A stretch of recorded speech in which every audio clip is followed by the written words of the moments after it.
అందరికీ నమస్కారం. నేను మీ Vishnu. Mummy welcome back to VC media.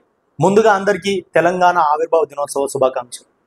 అసలు నిజంగా ఇంతకుముందు తెలంగాణ ఆవిర్భావ దినోత్సవం వచ్చిందంటే ఒక పండగ వాతావరణం కనిపించిన మొత్తం హైదరాబాద్ కానీ తెలంగాణ కానీ ఏడో చూసినా మొత్తం ఒక డెకరేషన్ చేస్తుండే, మంచిగా కళాకారులు మంచిగా ఒక ఫెస్టివల్ లెక్క చేస్తుండే. కానీ కాంగ్రెస్ గెలిచిన తర్వాత నుంచి ఈ తెలంగాణ ఈ ఫార్మేషన్ డే వచ్చిన తర్వాత వస్తే అసలు బయట చూసుకోండి, అసలు ఏ ఆర్భాటం కానీ డెకరేషన్లు కానీ ఏమిటికి ఏమి. నిన్న రాత్రి నేను ఏదైనా డెకరేషన్ ఏమైనా చేస్తుంటారో ఆవిర్భావ దినోత్సవం కదా, సో డెకరేషన్ మొత్తం ఏర్పాట్లు అన్నీ మన వీసీ మీడియా ప్రేక్షకుల కోసం వీడియో తీసుకుని పెడదామని పోయి చూస్తే ఏమిటికి ఏం లేదు, అక్కడ మొత్తం ఖాళీ. అసలు నాకేం అర్థం కాలేదు. కాంగ్రెస్ వాళ్ళు వచ్చిన తర్వాత నుంచి ఎందుకు ఇట్లా తెలంగాణ ఫార్మేషన్ డే అనేది ఒక మనకు తెలంగాణ కొట్లాడి తెచ్చుకున్న తర్వాత మంచిగా ప్రతి సంవత్సరం తెలంగాణ ఆవిర్భావ దినోత్సవం జరుపుకోవాలి. అసలు సిటీలో ఏడా చూసినా కానీ అసలు ఏ పండగ వాతావరణం కానీ ఏది లేదు, ఏదో నార్మల్ డేస్ లెక్క నడిచిపోతుంది. ఎందుకు ఇట్లా అంటే మామూలుగా తెలంగాణ ఎందుకంటే బీఆర్ఎస్ పార్టీ వల్ల ఈ తెలంగాణ వచ్చింది కాబట్టి మేము అసలు జరుపుకోమనేసి కాంగ్రెస్ పార్టీ వాళ్ళు ఫిక్స్ అయ్యారా ఏందో అనేది నాకైతే అర్థమవుతలేదు. కానీ ప్రజలు కూడా చాలా మంది ఆలోచించాలి, ఎందుకు ఇట్లా. మొన్న డాక్టర్ బిఆర్ అంబేద్కర్ గారి జయంతి వచ్చినా కూడా ఏం సెలబ్రేట్ చేస్తలేరు.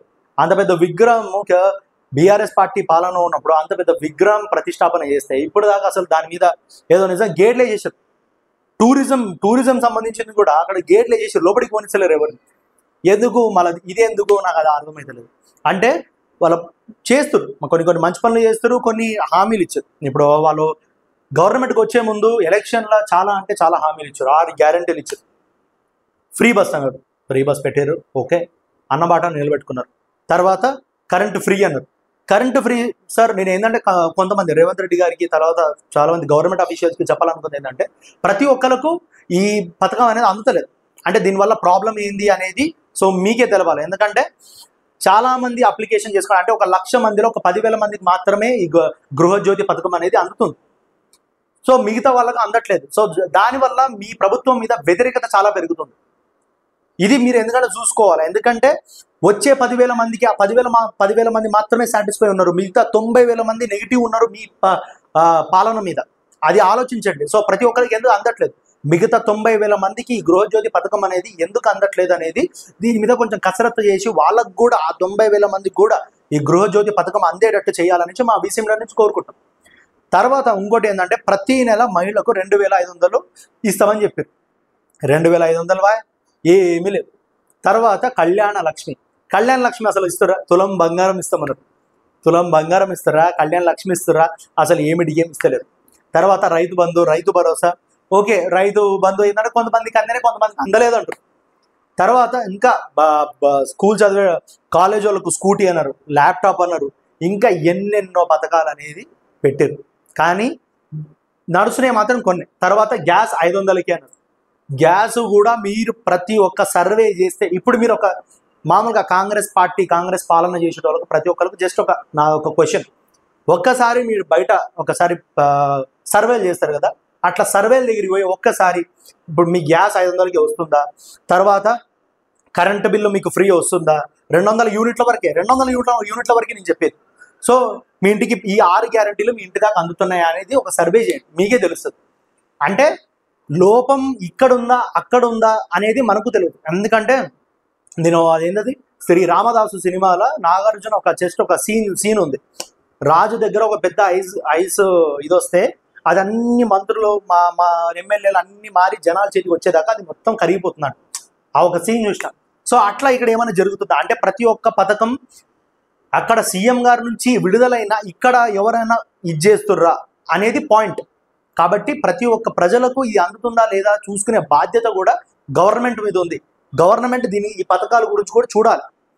వాళ్ళేమో ఇస్తున్నాం, ప్రతి పథకం ఇస్తున్నాం, ప్రతి ఇంటికి గృహజ్యోతి అందుతుంది, ప్రతి ఇంటికి గ్యాస్ వస్తుంది 500కే, ప్రతి ఇంటికి ఇది అందుతుంది అంటారు. కానీ ఇక్కడ ఎవరికి వస్తలేవు. మీరు చెప్పే లక్షల 10,000 మందికి మాత్రమే వస్తున్నాయి, మిగతా 90,000 మందికి వస్తలేవు. ఆ 90,000 మంది గురించి కూడా మీరు ఆలోచించండి. హైడ్రా అనేది పెట్టారు హైడ్రా అనేది పెట్టారు. నిజంగా చెప్పాలంటే చాలా మంది వ్యతిరేకించారు, కానీ హైడ్రా అనేది ఒక మంచిదే నిజంగా. ఎందుకంటే గవర్నమెంట్ భూముల్ని కాపాడడం ఒక మంచిదే. కానీ ఎట్లా మన మల్లారెడ్డి గారు చెప్పినట్టు మీరు నిజంగా దాన్ని ఒక అక్రమంగా కట్టిర్రే అనుకోండి, వాళ్ళ మీద నోటీసులు ఇవ్వండి. వాళ్ళకి పర్మిషన్ ఇచ్చింది ఎవరు? అప్పుడు వాళ్ళు ఇల్లు కట్టుకున్నారు, ఎంతో కష్టపడి ఇల్లు కట్టుకుని ఉంటారు. వాళ్ళకి ఆ పర్మిషన్ ఇచ్చింది ఎవరు? ఆ టౌన్ ప్లానింగ్, తర్వాత అక్కడ గవర్నమెంట్ ఆఫీసర్స్ ఎవరెవరైతే ఉన్నారో ఫస్ట్ వాళ్ళ మీద చర్యలు తీసుకోండి. ఎవరెవరైతే పైసలు తిని ఈ పనులు చేసారో ఫస్ట్ ఆ గవర్నమెంట్ ఆఫీసర్ని చక్కగా చేస్తే అప్పుడు ఇవన్నీ చక్కగా వస్తాయి. మీ ఇంత తర్వాత ఎవరు ఇయ్యరు ఇటువంటి టౌన్ పర్మిషన్. ఫస్ట్ వాళ్ళ మీద పడండి. ఎందుకంటే ఇప్పుడు రాత్రికి రాత్రి పోయి మీరు ఇట్లా ఇల్లు కూలగొడితే ప్రతి ఒక్కరు చెమట ఓడిచి కష్టపడుతుంటారు సార్. ప్రతి ఒక్కరు ఈఎంఐలు కట్టుకుంటుంటారు. ఇప్పుడు కొంతమంది లోన్లో ఇల్లు కొని ఉంటారు. ఒక్కసారి ఆలోచించండి, ఒకరు ఎవరన్నా లోన్లో ఇల్లు కొని ఉంటారు. ఒకసారి ఒక 50 లక్షలు, ₹1 కోటి పెట్టి లోన్లో ఇల్లు కొన్నాడు. మీరు ఇల్లు కూలగొట్టేసారు. కానీ ఇప్పుడు వాడు దగ్గర దగ్గర 25 నుంచి 30 సంవత్సరాలు ఆ ఇంటి లోన్ కట్టుతూనే ఉండాలి. కట్టకపోతే ఊరుకోరు. కట్టకపోతే వాని మీదే పడతారు మళ్ళీ లోన్ బ్యాంకులు.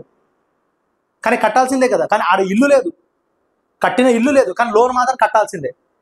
ఇది ఒక్కసారి ఆలోచించండి. కాబట్టి ప్రభుత్వం, గవర్నమెంట్ ఎవరన్నా ఈ హైడ్రా పేరుతోని ఎవరైనా ఇల్లు కూలగొట్టాలంటే మాత్రం ఫస్ట్ దాని మీద కొంచెం సర్వే చేసి ఆ గవర్నమెంట్ ఆఫీసర్స్ పర్మిషన్ ఇచ్చింది ఎవరు, తర్వాత అక్కడ ఉన్నది ఎవరు, నివసిస్తుంది ఎవరు, వాళ్ళకు ఒక ఫస్ట్ హెచ్చరిక జారీ చేయండి.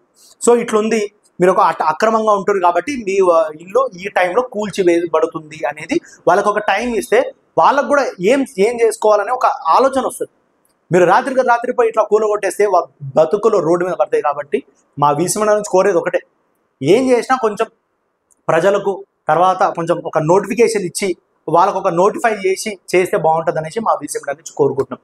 తర్వాత చాలా ఇప్పుడు కొన్ని పథకాలు రేవంత్ రెడ్డి గారు చాలా మంచిగా చేసారు, మంచిగా జరుగుతున్నాయి. కొన్ని హామీలు ఇచ్చారు, ఆ హామీలు ఇంకా నెరవేర్తలేవు. ఏంటంటే బడ్జెట్ లేదంటారు. సో ఏంటంటే ఓకే, ఇంకా సంవత్సరన్నర అయ్యింది, ఇంకా టైం ఉంది. ఎందుకంటే వచ్చిన కొత్తనే రాగానే 6లు కొట్టరు అంటే ఎవరు కొట్టరు. కొంచెం టైం తీసుకుంటుంది, సెట్ అవ్వాలి. సెట్ అయిన తర్వాతనే చేస్తారు. కాబట్టి మనం కూడా అర్థం చేసుకోగలుగుతాం. వచ్చి సంవత్సరన్నర అయ్యి కాబట్టి, ఎందుకంటే బీఆర్ఎస్ పార్టీకి 10 సంవత్సరాలు టైం ఇచ్చారు, మీకు సంవత్సరన్నర అయింది కాబట్టి ఓకే, ఇంకా 3-4 సంవత్సరాల టైం ఉంది. ఆ 3-4 సంవత్సరాల్లో ఈ తెలంగాణకు మంచి అభివృద్ధి చేసి మళ్ళా మీరే వస్తే మీకే మంచిది. ఇటు ఎందుకంటే అభివృద్ధి చేస్తే మళ్ళీ మీరే వస్తారు, అభివృద్ధి చేయకపోతే మళ్ళీ బీఆర్ఎస్ పార్టీ మళ్ళీ బీజేపీ పార్టీ వస్తుంది. అది మీ ఇష్టం. ఇక కాబట్టి తెలంగాణ రాష్ట్రం మంచి అభివృద్ధి చెందాలి కాంగ్రెస్ హయాంలో అనేసి మా వీసీ నుంచి కోరుకుంటూ ఈ వీడియో ప్రతి ఒక్కరికి నచ్చుతుందని ఆశిస్తున్నాం. మీ అందరికీ వీడియో నచ్చినట్లయితే please like, subscribe and share చేయండి అండ్ మా వీసీ సపోర్ట్ చేయండి. Thank you.